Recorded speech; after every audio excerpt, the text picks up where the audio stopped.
Yes, replied Ken. Do you wish to embrace the birthright bestowed upon you by your mother? Yes. Have the conditions of acceptance been explained to you? Yes. And do you accept the responsibilities that accompany this birthright? Yes. I believe you, my child. Your heart speaks truthfully. The Queen gently took each of Ken's hands in hers. Now, my child, speak the words as you have been instructed. Ken looked at the Queen, lowering his eyes respectfully. Slowly, he recited the incantation, "O my Queen, do unto me as ordained." With each repetition, he felt an overwhelming sense of well-being as his body underwent its transformation. Turning to Sarah, the Queen inquired, "Do you, my daughter, pledge to guide this child and impart to her all that she must learn to become a true apprentice?" Sarah rose from her throne, kneeling before the Queen with her wings folded forward, touching the ground. "I do, my Queen." "I solemnly promise," Sarah affirmed. "Then let it be done," the Queen intoned solemnly. She placed the index finger of each hand on Ken's temples. The glow from the pixies intensified, focusing downward until only the Queen and Ken were visible, all other light seeming to fade away. A spiral of blue light emanated from Ken, not from any specific point on his body, but seemingly from his entire being. It spiraled upward and disappeared into the shimmering glow of the pixies. "Your manhood has departed from you, my daughter, but it is not lost. It will be held in trust by the pixies until the evening of the 12th full moon hence. If you choose to reclaim it, then you may do so, but it will mean forfeiting your fairy birthright forever. Alternatively, if you affirm your commitment to your birthright at that time, your manhood will be passed on to another unborn human child, and you will remain one of us forever.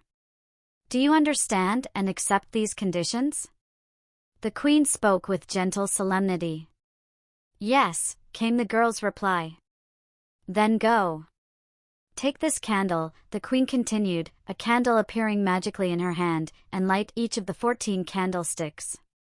One for each year of your age and the magic number of the fairies. This will give you time to make your final commitment. You may choose to stop at any point, but if you do, you will return home and remember none of this. You will forfeit your birthright forever."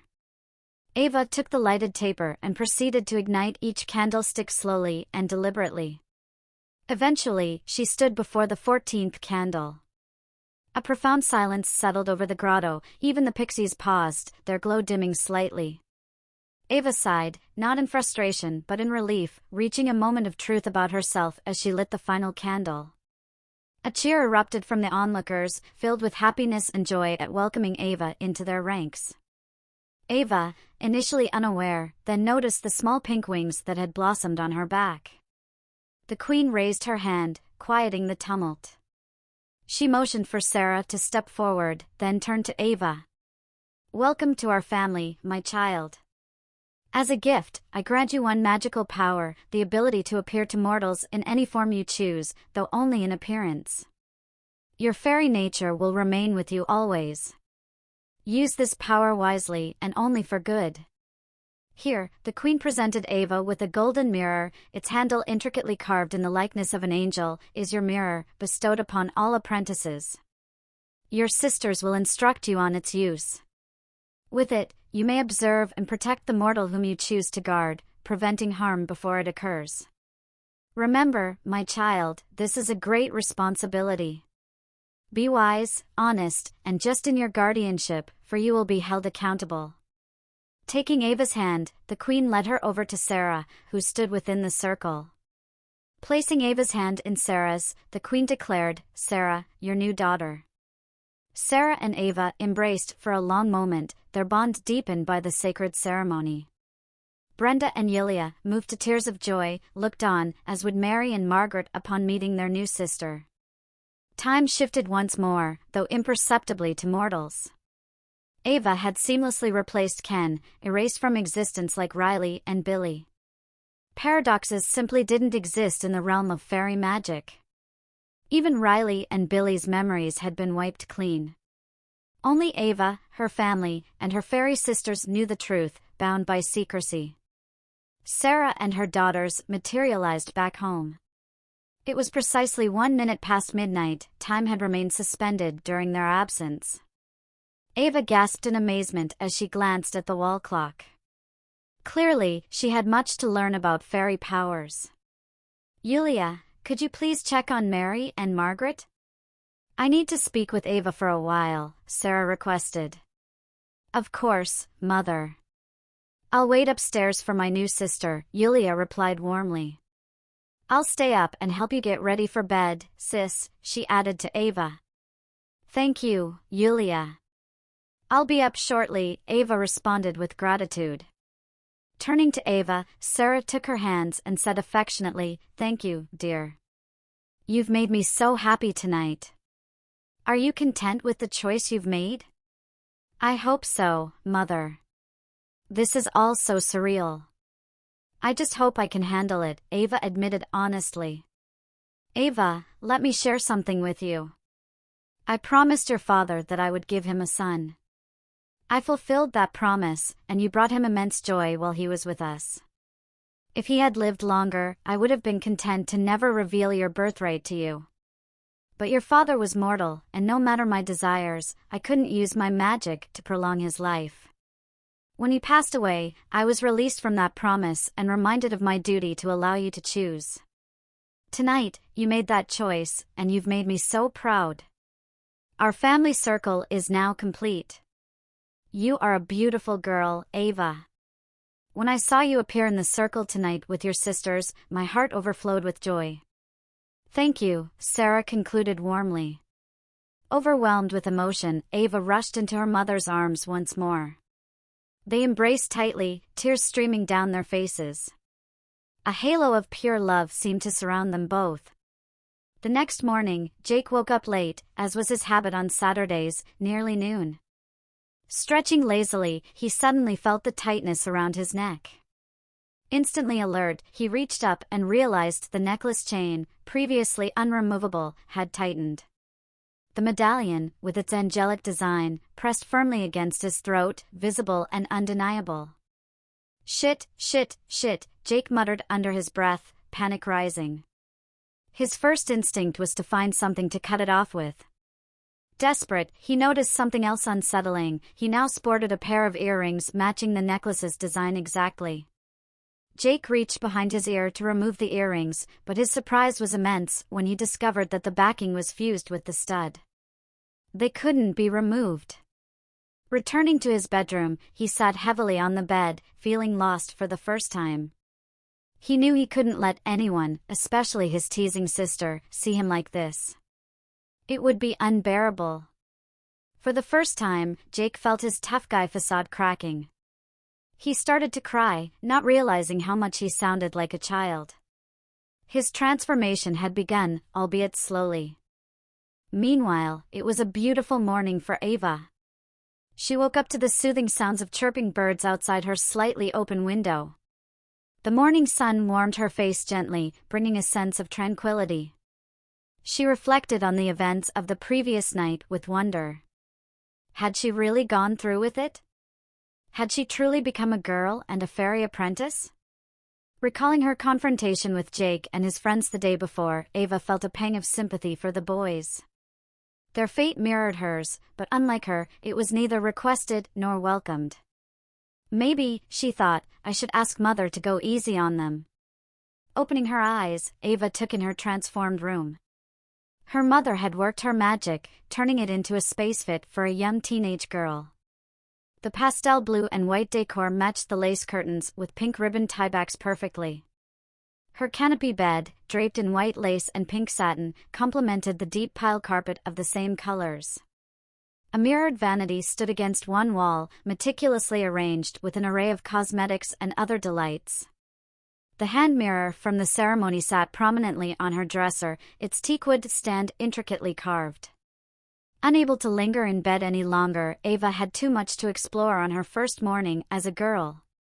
Nature called, demanding her attention. During this routine, she discovered that her new anatomy looked and functioned quite differently. She was eager to learn all these new aspects of herself, savoring every moment unlike Jake. Meanwhile, Sid and Billy's day began much like it had ended, dressed adorably in their little dresses. Their hair had been styled in loose braids to protect their new hairstyles. Helen had promised to take them to the mall for new party dresses. They had been invited to a birthday party at the daycare center. Helen insisted her girls always looked their best. Sitting at the kitchen table with her morning coffee, Helen watched her twin daughters on the living room carpet, engrossed in Barney and his friends. They looked precious in their matching pink dresses, surrounded by Barbie dolls. Helen sighed contentedly, reflecting, God, what if they had been boys? Riley and Billy had no memory of Ken or Jake. Sarah had decided to spare them that confusion. She understood the promising future that awaited them and allowed them to develop without the burden of their past identities. It served no purpose to embarrass them, it could only hinder their potential. Sid and Billy had received an unexpected gift, though they didn't realize it yet. And so we leave Riley and Billy, the perfect little girls, wrapped in sweetness and light. They had bright futures ahead, free from negative influences. Sarah knew she had done right by them, honoring what Ava would have wanted. Jake had taken to wearing an old aviator's leather helmet, its long ear flaps effectively covering the earrings he couldn't remove. No one paid much attention to this, as it fit his antisocial persona perfectly. A black turtleneck sweater did the same for the necklace. This arrangement had worked fine for the first week. Nothing else had happened, and Jake might have gotten away with it if not for his next reckless act. Such was Ava's forgiving nature. But as with all bullies and bigots, their true nature tends to surface. For Ava, everything she saw, touched, and smelled seemed heavenly. She found joy in every experience and delighted in discovering herself anew. Trying on the array of new clothes that Sarah had stocked her room with was especially fun. Dresses, skirts, blouses, sweaters in every imaginable color filled her dresser, along with an abundance of intimates. Even Chio, the family cat who had never warmed up to Ken, took to sleeping on her bed the first night. For 2 days, Ava hardly thought of Jake at all. Brenda and Yulia kept her occupied, introducing her to the mysteries of femininity. Saturday was spent from morning till night learning grooming skills, from bathing and hair care to makeup and nail polish. Yulia taught her about color coordination and styling hair and makeup to match her wardrobe, while Brenda focused on teaching Ava how to speak and act like a girl. Most of Sunday was dedicated to these activities. On Sunday evening, Sarah called Ava into the study. As Ava entered, Sarah observed the drastic changes in her daughter's persona over the past 2 days. It was as if Ava had always been a girl. There was no trace of Ken left except for his appreciation of the world around him. Coupled with the femininity she had developed so quickly, Ava appeared like a beautiful angel. Sarah couldn't have been happier with the outcome, but she wondered how Ava truly felt about it all. That morning, Ava had chosen a particular dress she had spotted in her closet the day before, a pale green organza dress with a full knee-length skirt, short sleeves, and a delicate white lace-trimmed Peter Pan collar. She had fallen in love with it instantly and decided to wear it with a white knit sweater to Sunday, Massachusetts. She still wore the dress as she entered her mother's study. Sarah's doubts melted away when she saw Ava. There was no hint of Ken in the doorway, only Ava stood before her. Ava dear, I was starting to worry that you might struggle with this transition, but seeing you now, my concerns seem unfounded. How are you feeling about all these changes? You seem to be handling them well. I'm not entirely sure, Mother, Ava replied honestly. It's been fun the past few days, and I love the clothes and the attention from you and my sisters. But I'm nervous about tomorrow, going back to school, and especially about Jake seeing me. Are you having second thoughts, dear? Oh, no, Mother. I feel like this is how I should have always been. I want to keep my promise to the Fairy Queen and to you, at least for this year, and then decide. But I'm just not sure how to handle Jake and my friends at school when they find out I'm now a girl, Ava said as she moved from standing to sitting in the chair beside Sarah's desk. Sarah noticed how naturally Ava settled into the seat, smoothing the back of her dress with her hands and sitting upright with her legs together.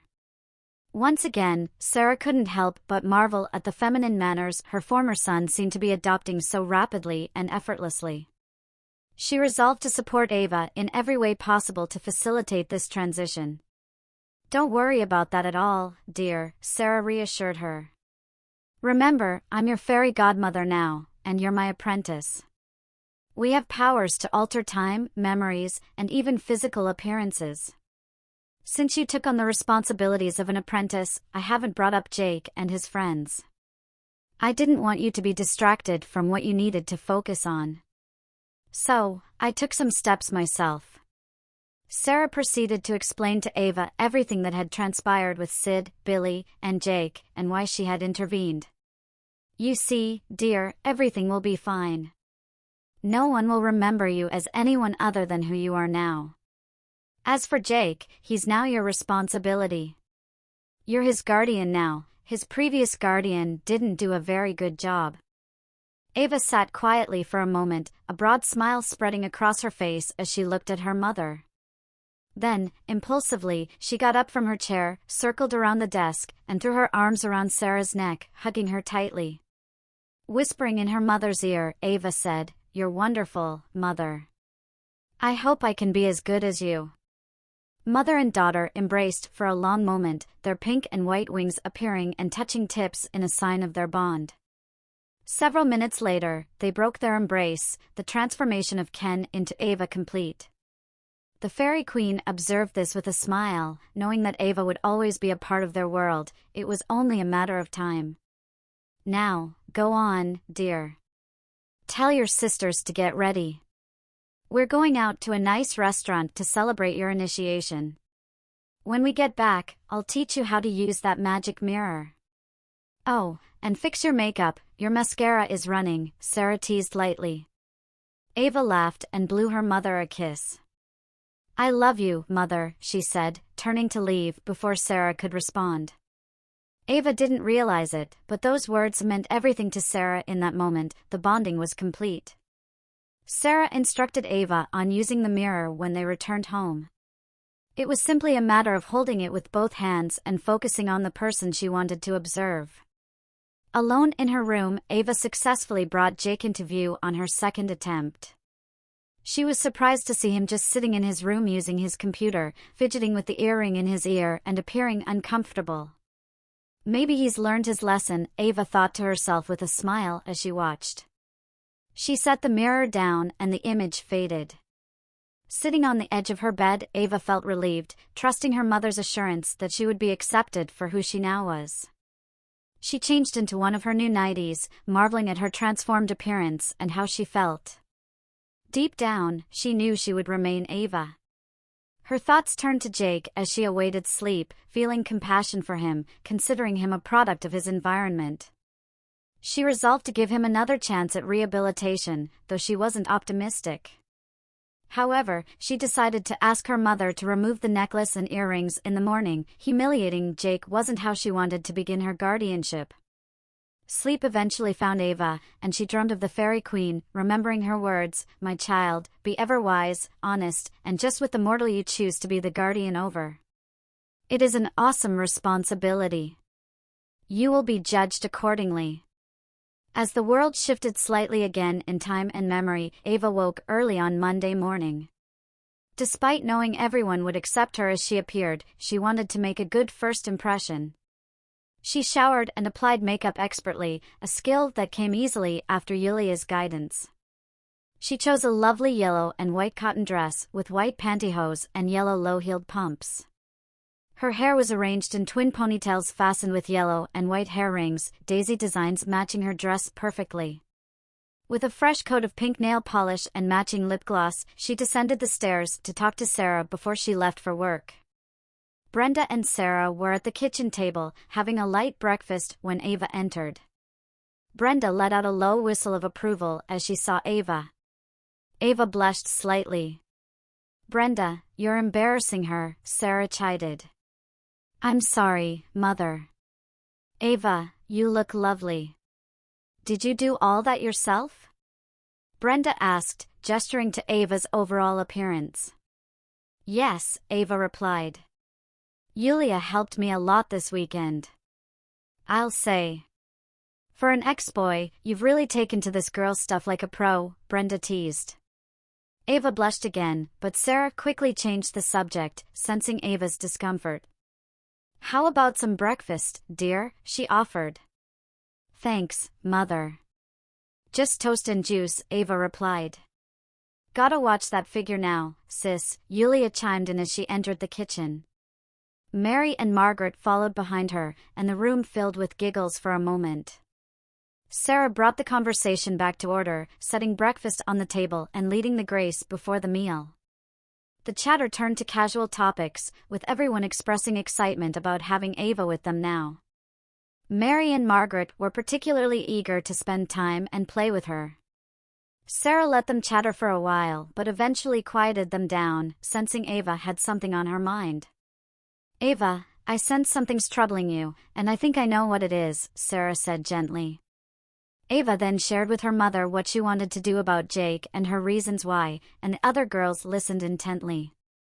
Dear, that's admirable. You're being fair and just as the Queen instructed. But let me tell you, Jake might disappoint you. If he does, don't see it as any failure on your part. Changing bad habits often requires a tough lesson. I'll allow you to proceed, but you should give him a gentle reminder of what will happen if he slips up. How you do this is up to you, but emailing him might be effective since Jake likes his computer. Thank you, Mother. I'll send him an email before I leave for school, Ava replied. Sarah smiled warmly at her daughter, then placed her index fingers on her temples. For a brief moment, the older girls witnessed their mother's wings appear and unfold as she worked her magic. Mary and Margaret, not yet initiated, perceived this as a moment of deep concentration from their mother, knowing to remain quiet during such times. A few minutes later, Jake woke up. After breakfast, Ava made her way to the computer. She intended to email Jake and request a return receipt upon reading it, marking the start of his opportunity to change his ways. It seemed the fairest approach to Ava. Sarah had provided Ava with Jake's email address, impressing her with how well her mother seemed to know people.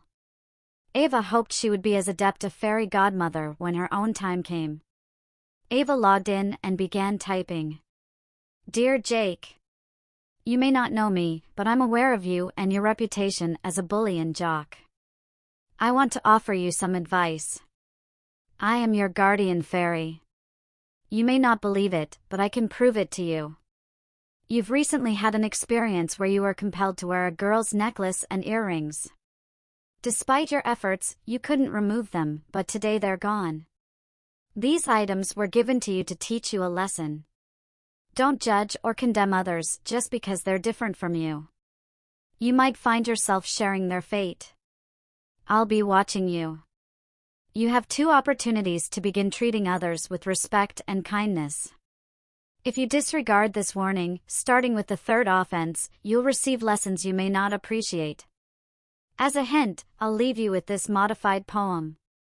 Roses are red, violets are blue. Little girls are sweet. And perhaps so are you.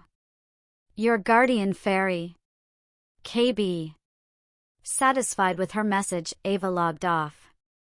Fair warning, Jake, she muttered to herself.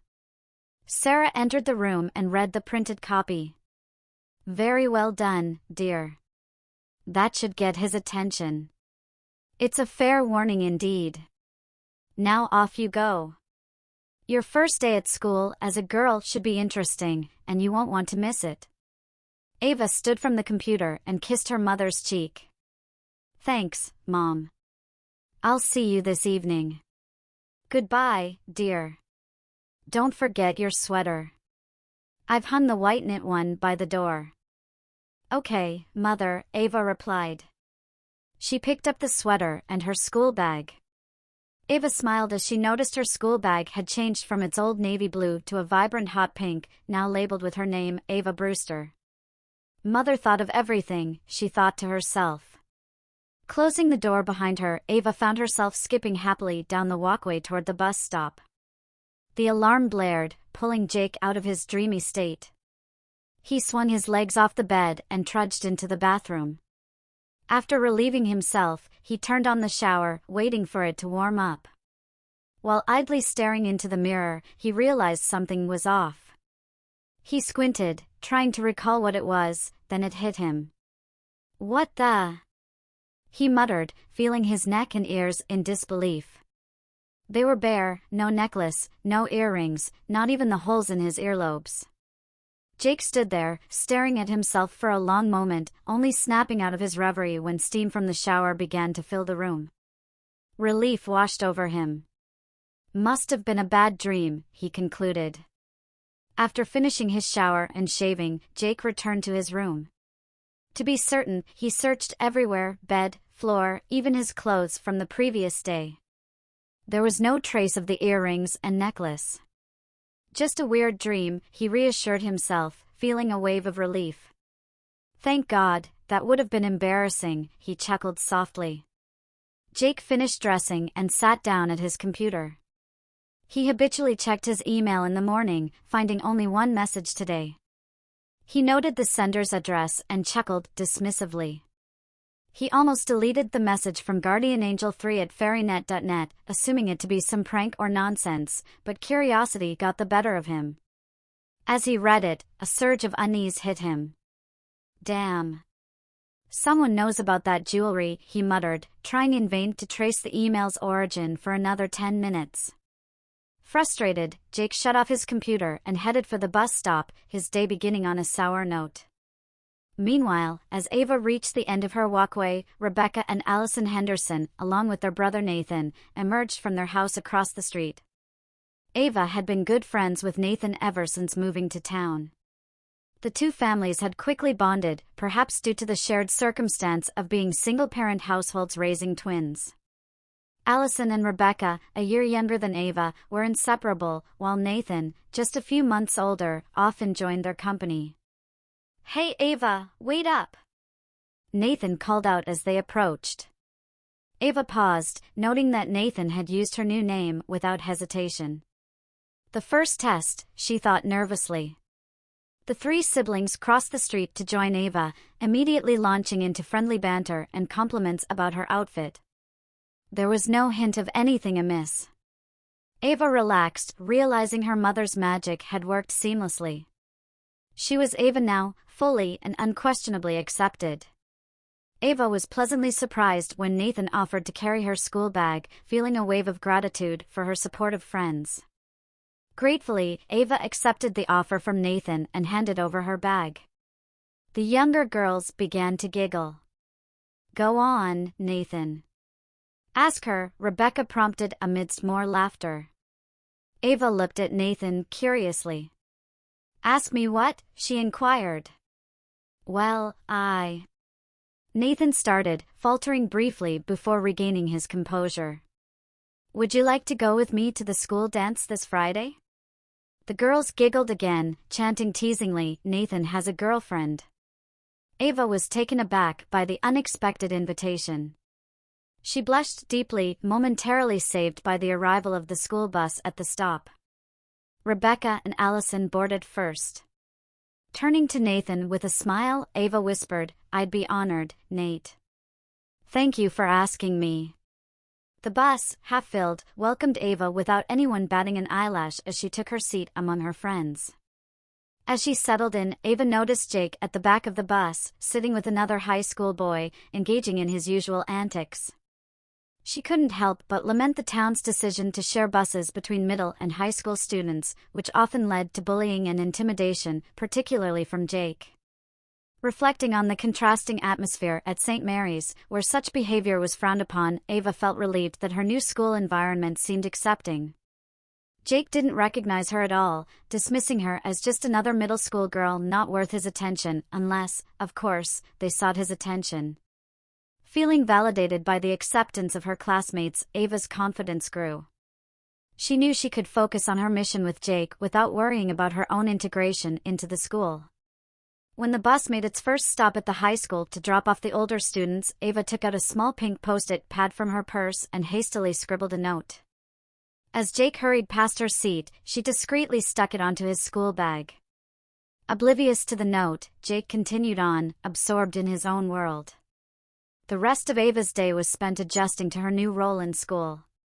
While familiar with the routines, participating fully as one of the girls in activities like using the girls' restroom, taking gym class, and attending home economics felt different.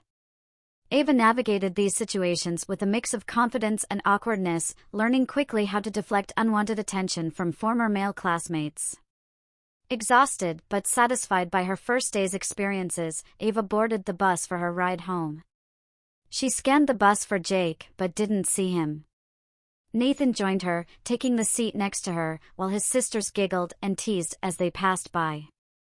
Allison leaned over with a playful warning, "Watch out for him, he's a wolf."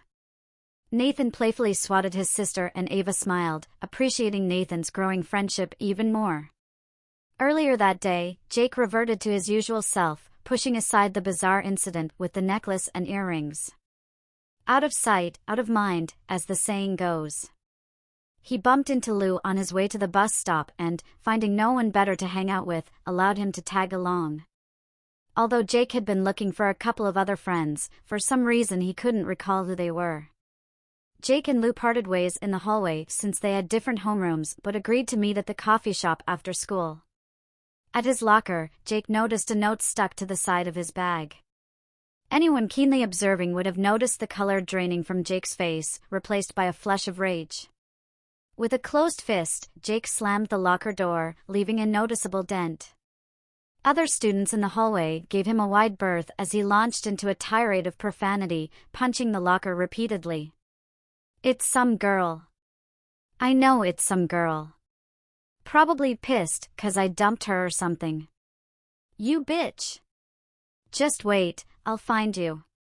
You'll regret messing with me," Jake muttered to himself, the hallway now deserted except for him. The bell rang, further infuriating him. "Now that bitch made me late for homeroom. I'll be serving detention," he fumed. Throughout the day, Jake's mood only soured further. The initials, KB, KB. I know those initials, but who? Plagued his thoughts. Serving detention in the afternoon meant missing the bus and walking downtown, a prospect that didn't improve his mood. Determined to retaliate against whoever was playing mind games with him, Jake's mood lifted slightly when he saw an elderly blind man approaching near the edge of the park. Without a second thought, Jake tripped the man with his foot, causing him to fall onto the grass. Fortunately, the ground was soft, and the man wasn't hurt. Chuckling to himself, Jake continued walking as if nothing had happened.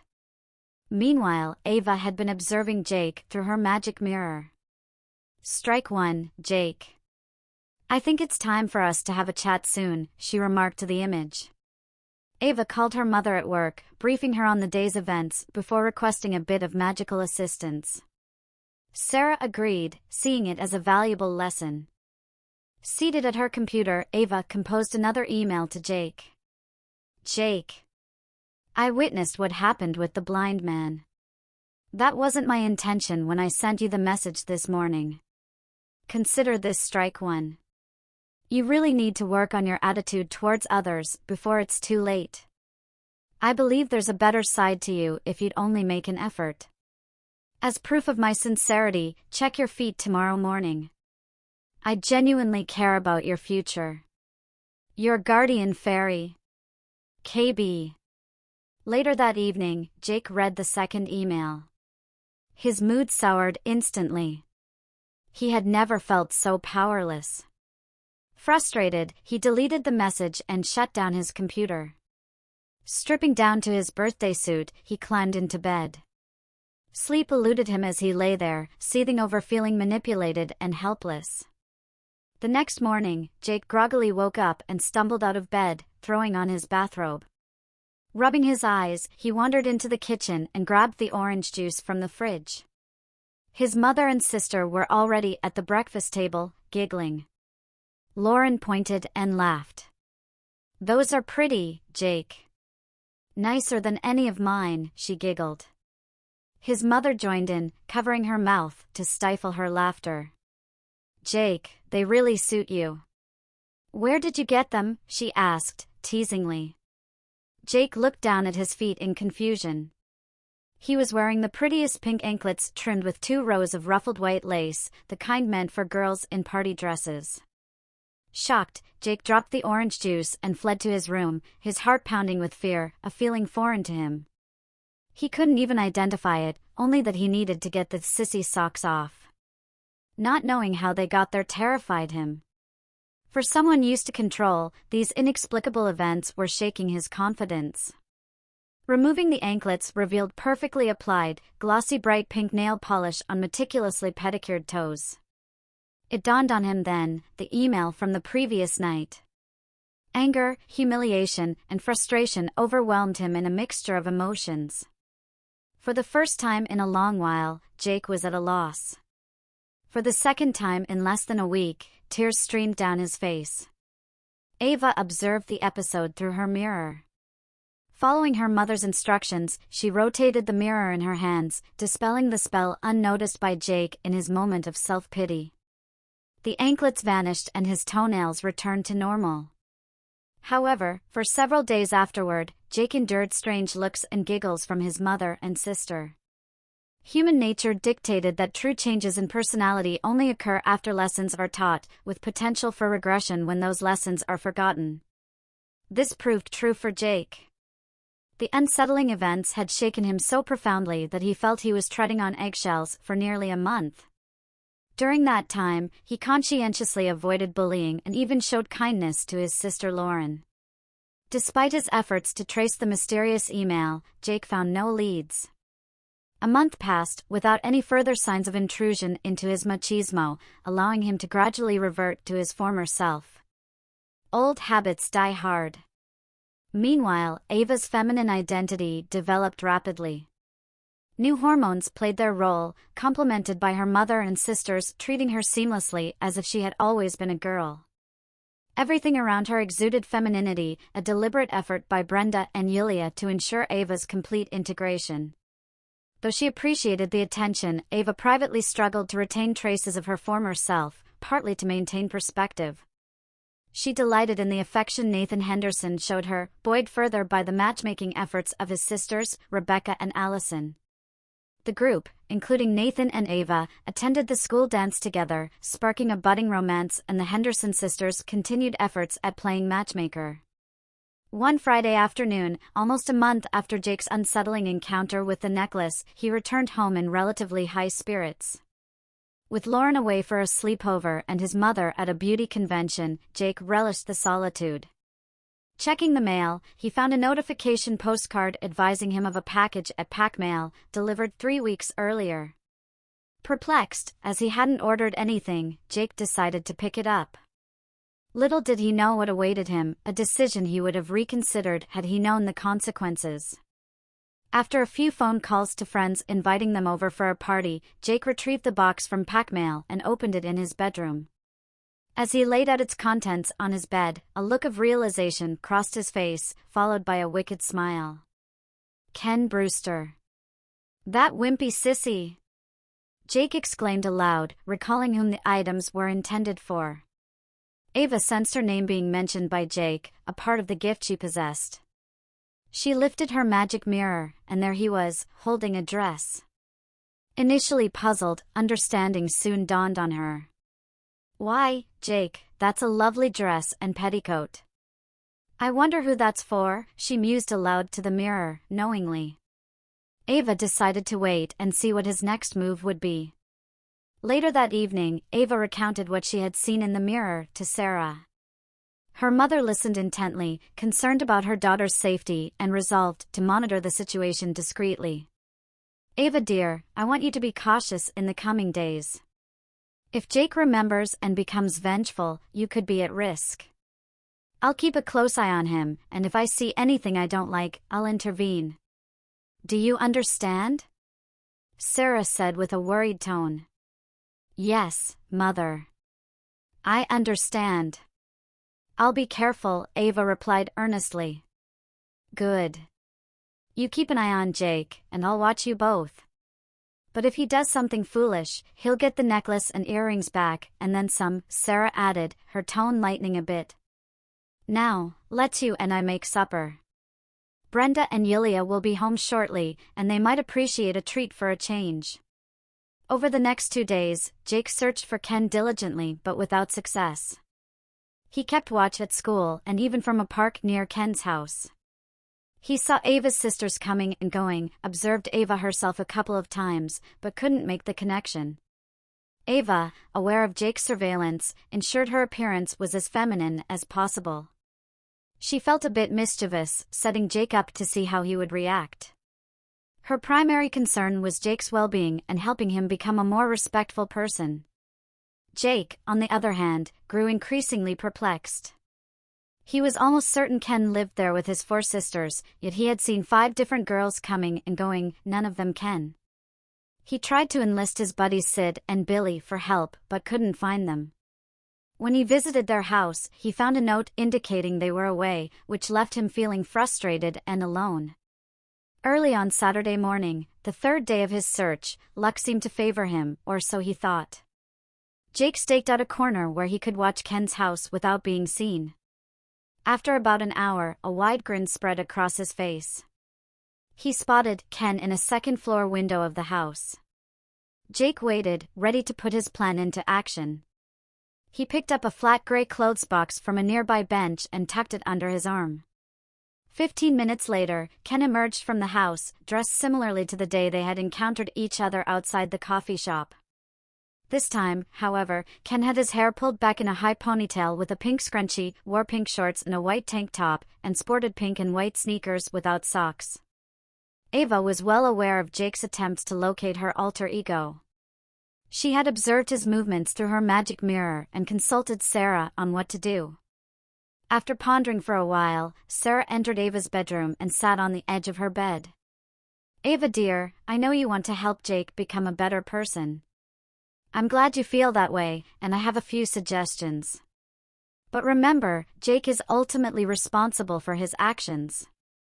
Humans have free will. All we fairies can do is guide, nudge a little, and if necessary, alter their direction," Sarah explained. "I understand, Mother. But I really don't want Jake to end up like Riley and Billy." "That was a bit extreme," Ava replied thoughtfully. "Not really, dear. Those 2 were headed for trouble. Now, they'll become productive members of society. If being girls helps them achieve that, so be it. The ends justify the means in their case, and their mother is much happier now," Sarah assured her. "I'm sorry, Mother. I didn't know." "You're always right," Ava admitted. "That's all right, honey. You'll learn in time. Now, here's what I suggest. Tomorrow morning, I want you and Yulia to." Meanwhile, Jake trailed Ken discreetly, keeping a safe distance to avoid suspicion. Unbeknownst to Jake, Yulia had left the house shortly after Ken and was now shadowing him. Jake was too focused on Ken's movements to notice he was being followed himself. His plan was straightforward: find an opportunity to confront Ken, coerce him into changing clothes from the box he carried, and parade him through the crowded coffee shop on Saturday morning to humiliate him. It was revenge, tinged with the promise of entertainment. As Ken neared the park, Jake cut through a side street to reach the bandstand ahead of him. The park was deserted at this early hour, which suited Jake's plans perfectly. Anticipating Ken's route, Jake planned to confront him near the bandstand, where he could execute his scheme undisturbed. The bandstand's elevated platform offered privacy, with a storage area underneath that Jake knew was usually unlocked. Today was no exception. Opening the door quietly, Jake positioned himself out of sight behind the building. Unbeknownst to Jake, Yulia observed from a distance, hidden behind bushes at the park's edge. She had been briefed by Sarah on what to do if Jake laid a hand on Ava. Yulia's magical abilities had grown significantly since her initiation, and she was fully prepared to act as instructed. Ava, meanwhile, kept track of Jake's movements with her magic mirror. She saw his image behind the bandstand and smiled knowingly. Walking along the path that led directly past Jake's hiding spot, she was confident Yulia was nearby, although her mirror only projected Jake's image. Aware of Jake's intentions, Ava approached cautiously. As she passed behind the bandstand, Jake stepped out in front of her. Hi there, Sissy. Don't you look pretty today? Jake taunted with a sneer. Ava feigned surprise. Jake! What are you doing here? She noticed the open door leading under the bandstand. Get out of my way, she demanded, her voice tinged with apprehension. Sure thing, Sissy. Just as soon as we finish our little chat, Jake retorted, blocking her path. What business? Ava asked. You make me sick, you little fairy.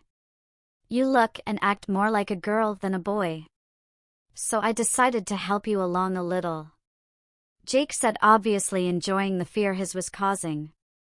I got something for you, Missy. I know you're going to like it. Jake reached out and grabbed Ava by the arm, and with one quick motion he pushed her through the door into the darkened interior and then followed her inside, closing the wooden door behind himself. The small windows gave some light to the interior but was dim. There was sufficient light to see by. Ava had nearly tripped but was able to regain her balance and stood near the center of the area with her back against one of the lawn tractors. Jake looked at the Ken with satisfaction. He was going to humiliate this boy to the point of tears, and he was going to enjoy it. Jake had set the box on a small bench earlier, and he now opened it. He took out of the box a pretty white dress with an attached petticoat.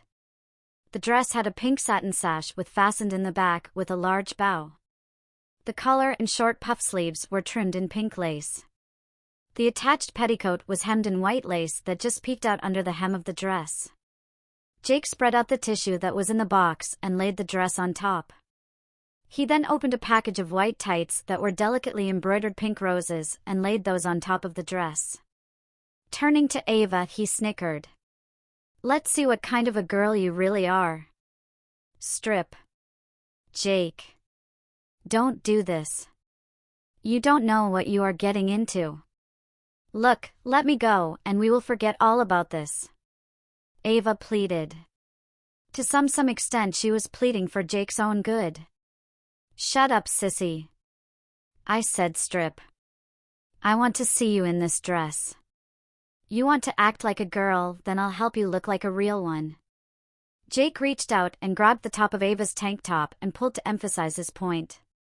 Jake pulled a little too hard and the tank top ripped, exposing Ava's training bra and developing bosom. Jake's mouth dropped open when he saw Ava's chest. The initial shock passed quickly. You're a girl, Jake said with obvious surprise in his voice. Yes, Jake. I am. What did you think I was? Ava asked gently. Jake was now afraid. It was one thing to beat up another boy, but accosting a girl and ripping off her clothes could get him in a lot of trouble. It was one thing if the girl was willing. But this was going to get him in deep shit. Jake stammered. I'm sorry, I didn't know. I always thought you were a boy. Does it make a difference, Jake? If I had been a boy, you would have tried to humiliate and embarrass me. If it wasn't me, it would be someone else. Right? And that was strike 2 and 3. You're out. Jake turned at the addition of the third voice. He saw Yulia standing in the doorway. She was obviously furious. Get out of here, Jake. Before I do something drastic, Yulia went over to Ava and put her arm around her shoulder. Are you okay, sis? She asked. He just ripped my top, that's all. Ava said. Jake started to put the dress back in the box. He had no use for it, but he figured he could return it for a refund. Yulia reached out and grabbed his hand. Jake felt a tingle start in his hand that seemed to travel up his arm and into his chest and then spread through his abdomen and down into his legs. For a few moments he felt totally weak. Jake passed the feelings off to fear for what he had done. Leave it, Jake. Or wear it yourself otherwise. Yulia said vehemently. Jake was about to protest, but thought better of it. He turned and ran out the door, leaving the two girls and the dress behind. It's a pretty dress, Yulia, and I can't go around like this. pointing to her topless condition. "I will thank Jake for it later." Both girls laughed at the irony. Ava changed into the outfit that Jake had provided. The dress was more suitable for a party than for a Saturday morning walk in the park. But it was pretty, and Ava did like how it made her look and feel. "Sis, I'm sorry that I had to interfere, but it was Mother who insisted. She has this uncanny ability to know when something bad is going to happen. She told me that if Jake tried to hurt you, I was to stop him.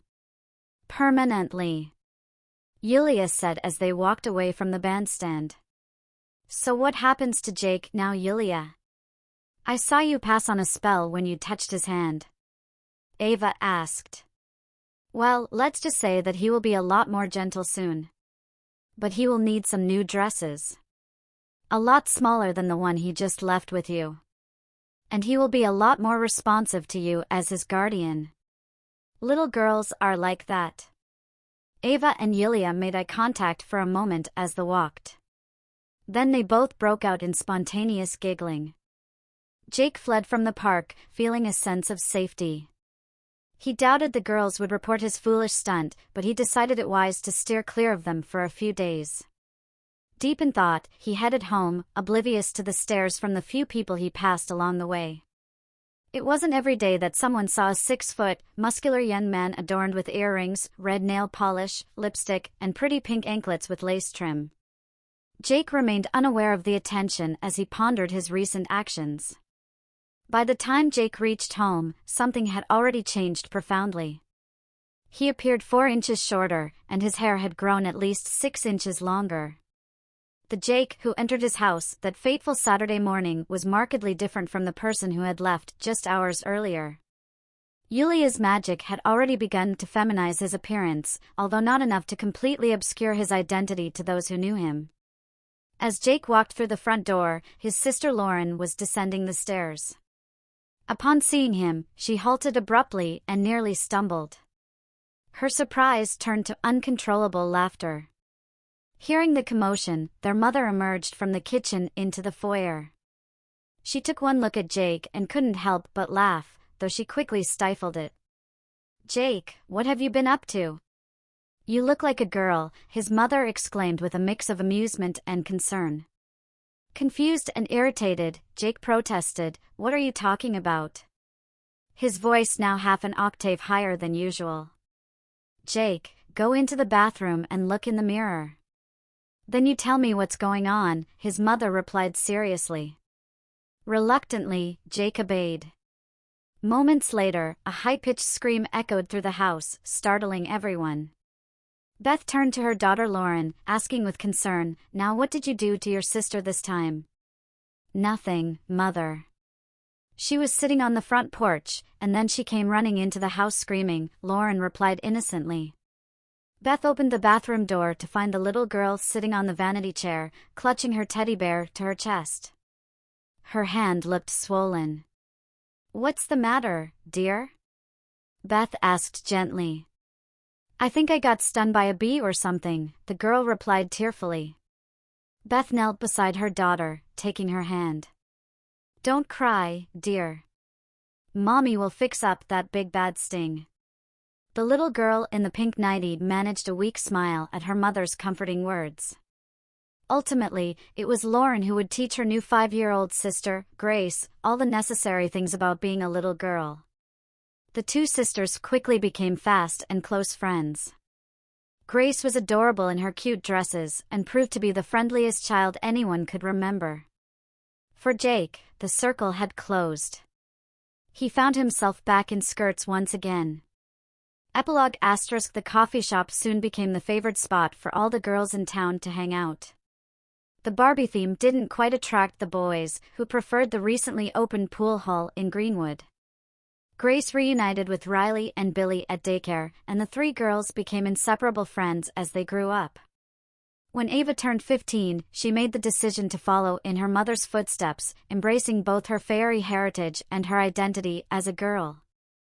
Ava eventually became the babysitter and fairy guardian to the 3 girls. Rebecca, Allison, Ava, and the twins Mary and Margaret went on to become partners in a unique hairdressing salon in later years, a story for another time. As for Nathan and Ava's relationship, like many early teenage attractions, they mutually agreed, with a little nudging from their mothers, not to get too involved. They remained close friends throughout their school years. Nathan grew into a strong, muscular young man who treated Ava with the same protectiveness he showed his sisters. After the incident, no one dared to bother Ava again. And so, the traditions continued.